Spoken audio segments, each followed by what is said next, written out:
Alam mo kung ano yung maganda kapag nasa probinsya ka? Yung parang sobrang layo mo sa problema. Yung manghuni ng ibon, sariwang hangin, na kahit sobrang bigat ng pakiramdam mo, kapag naranasan mo tong mga to, biglang mawawala na lang.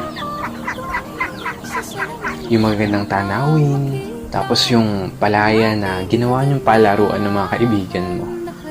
Sarap talagang mumuhay sa probinsya, no? Yung para talagang napakalayo mo sa problema. Yung parang napakalayo mo sa malupit na sistema ng mundo.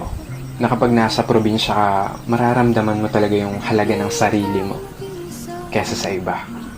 At mapapasabi ka na lang na there's no place like home or like probinsya.